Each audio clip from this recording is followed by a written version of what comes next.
Brianna Caldwell had been sitting in the parking lot of a Panera Bread in Columbus, Ohio for 11 minutes before she finally turned off the engine. It was a Wednesday afternoon in late October, the kind of gray Midwestern day where the sky looks like it has given up, and Brianna had just come from a meeting with her academic advisor at Ohio State that had left her feeling hollowed out in a way she could not quite name. She was a senior, English literature major, and she had just been told, for approximately the fourth time in 2 years, that she needed to think carefully about what she was going to do with that. The advisor had not been unkind about it. She never was. But the conversation had the familiar shape of gentle alarm. The slight furrowing of concern when Brianna said she had no specific job lined up, the careful mention of the University Career Center, the suggestion that she consider whether graduate school might extend her runway a little. The subtext was the same as it always was. Your degree is lovely. The world does not know what to do with it. Do you? Her mom had been asking the same question since junior year. Her dad, who had spent 30 years as an electrician in a suburb outside Dayton, asked it more directly. He loved her completely and did not understand her choices at all. What exactly are you going to do with English, Brie? It was never cruel. It was just honest, the way her dad always was, and she had no answer that felt satisfying to anyone, including herself. She reached into the passenger seat and grabbed the book she had ordered 2 weeks earlier after finding it mentioned in a Reddit thread about liberal arts careers. You Can Do Anything by George Anders. She had been carrying it around in her bag without opening it for 10 days. Today felt like the right moment, or at least a moment where she had nothing left to lose by trying. She pushed the seat back, opened to the first page, and started reading. The opening argument of the book landed on Brianna like a slow exhale. Anders was not offering false comfort. He was not telling liberal arts graduates that everything would be fine if they just believed in themselves hard enough. He was making a specific evidence-based case that the skills developed through studying the humanities, close reading, critical thinking, written communication, the ability to understand human motivation and complexity, were becoming more valuable in the American economy, not less. And he was backing it up with data that made her sit up a little straighter in the driver's seat. The story Anders told about the American job market was not the one Brianna had been hearing since high school.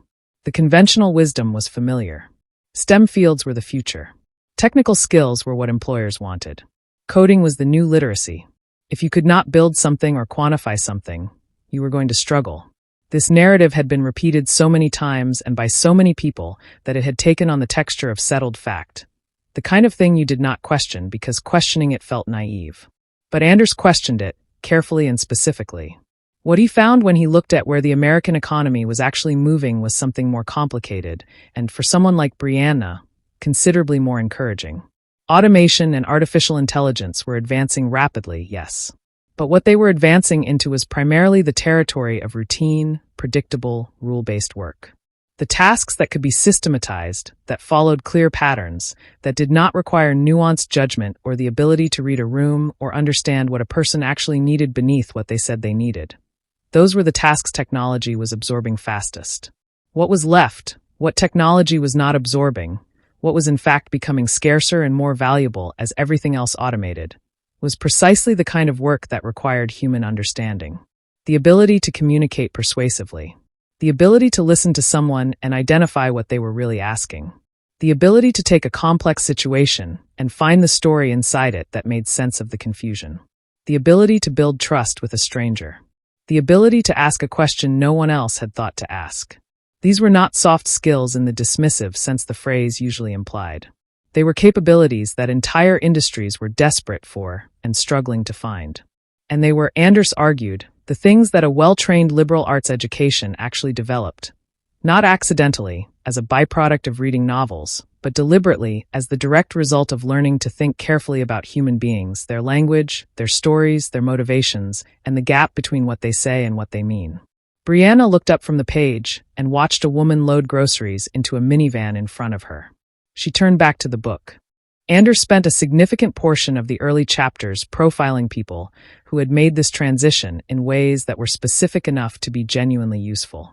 Not vague inspirational stories about people who followed their passion and ended up fine, but actual accounts of how particular skills developed in the humanities had translated into real roles at real companies in ways that could be traced and understood. There was a philosophy major from a small college in Vermont who had ended up at a tech company in Seattle working in what the industry called user experience research.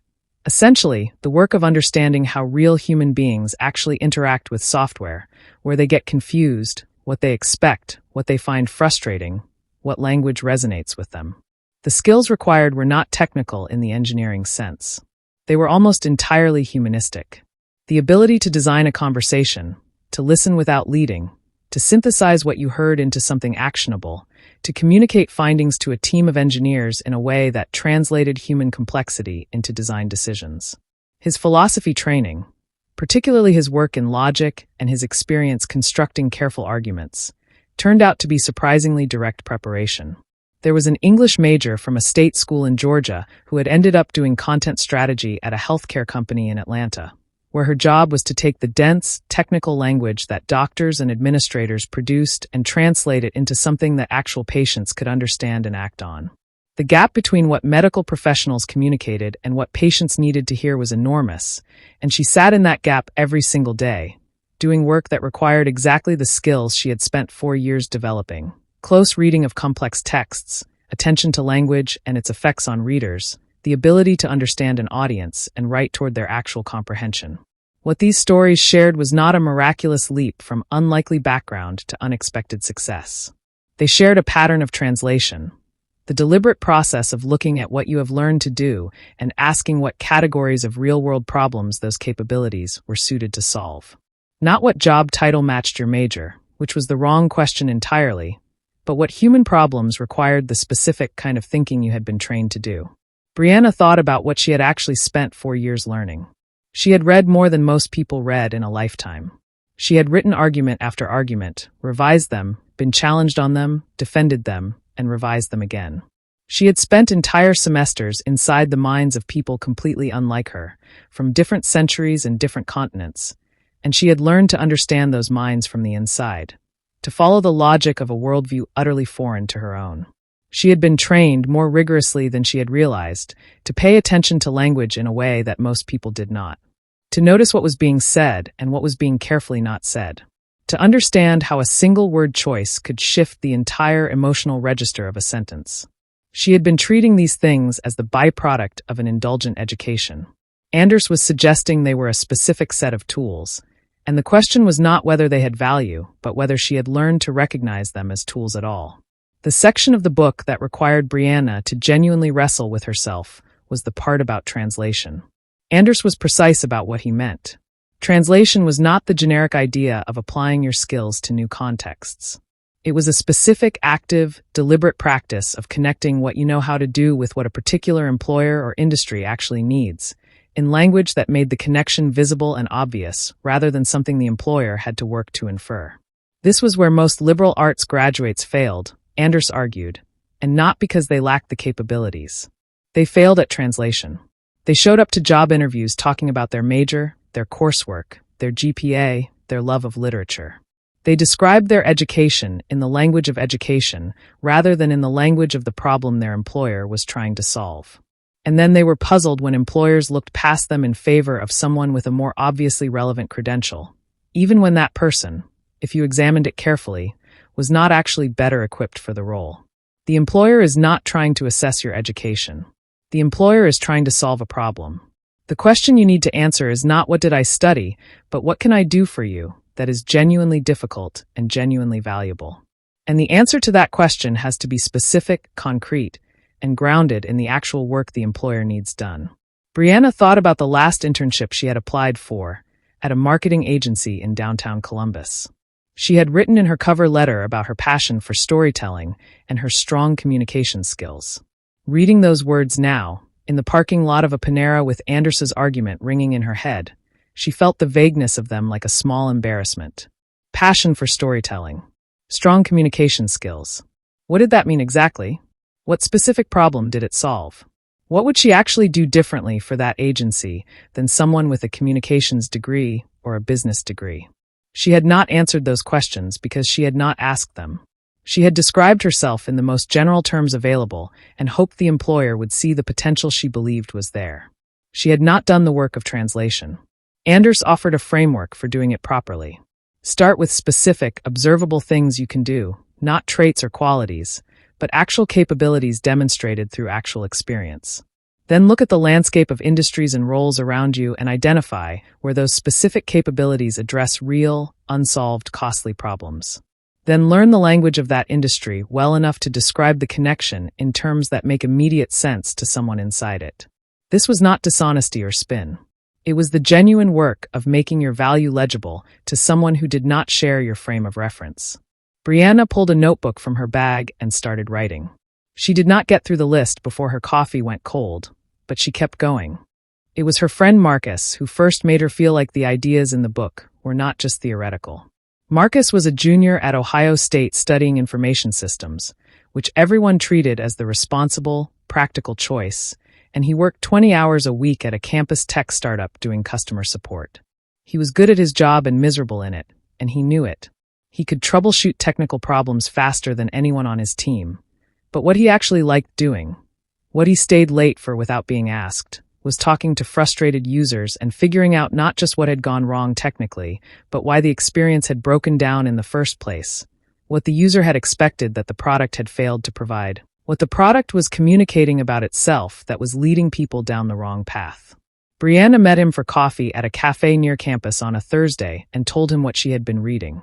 He listened in that particular way he had, tilting his head slightly, and when she finished describing Anders's argument about humanistic skills and translation, he was quiet for a moment. "That's literally what I do," he said. "The part I'm good at. Figuring out what the person actually means versus what they're saying." He looked slightly annoyed, the way people do when they realize something they have been doing intuitively has a name and a value they were not claiming. "I just thought it was talking to people." That, Brianna told him, was exactly the point. The things that come naturally, the capabilities that feel so embedded in how you think that you stop noticing them as capabilities at all, are often the ones that are genuinely rare and genuinely sought after. The question is whether you learn to see them clearly enough to articulate them to someone else.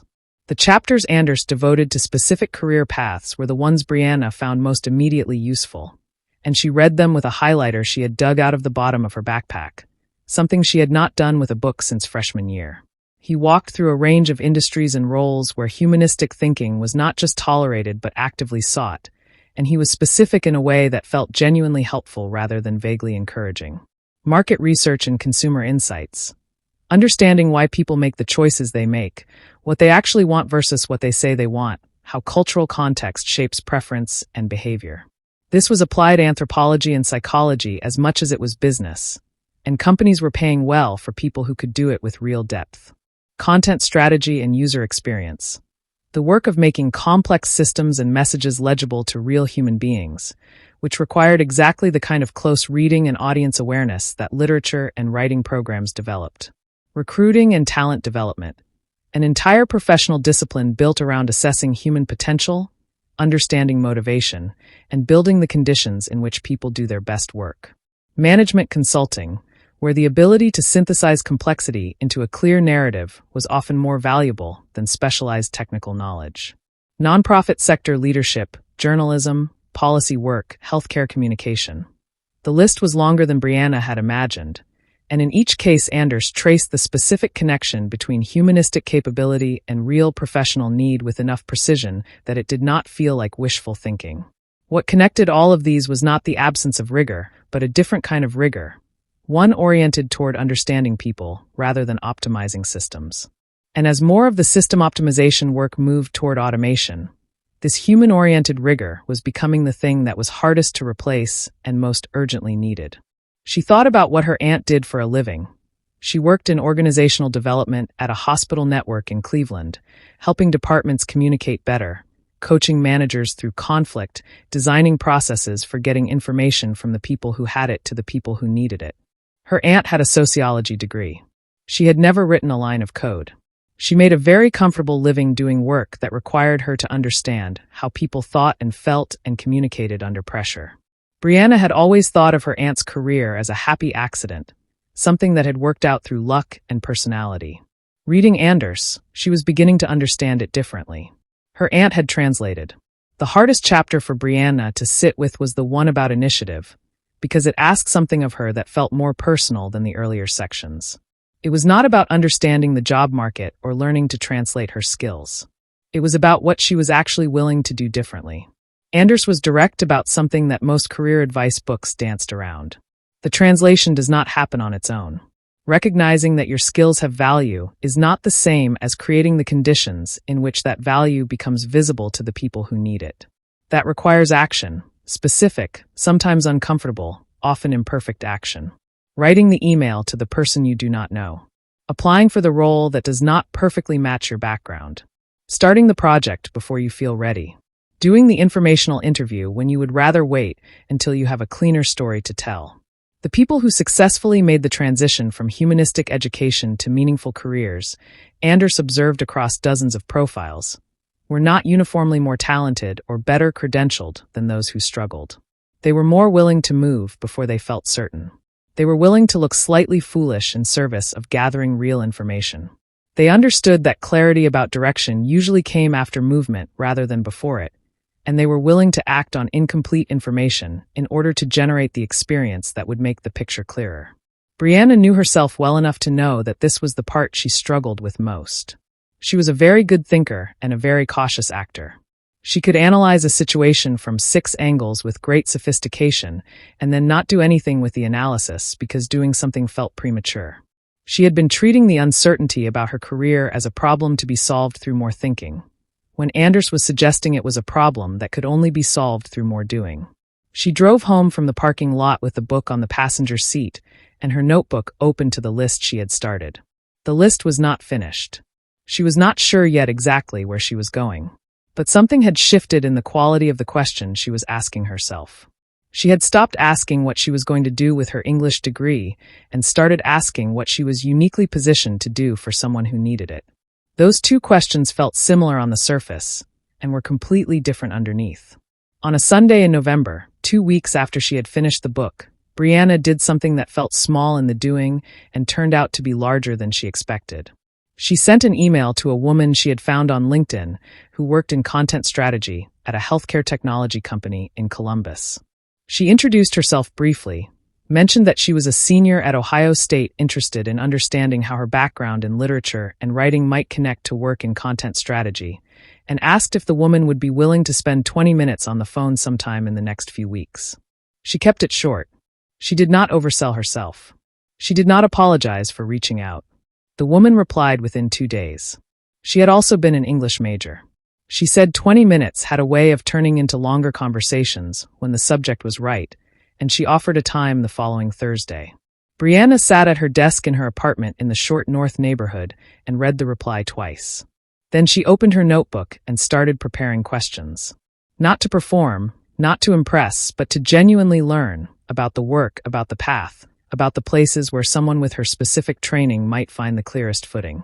She was not certain where it would lead, but she was moving, and that, she was beginning to understand, was how the picture got clearer.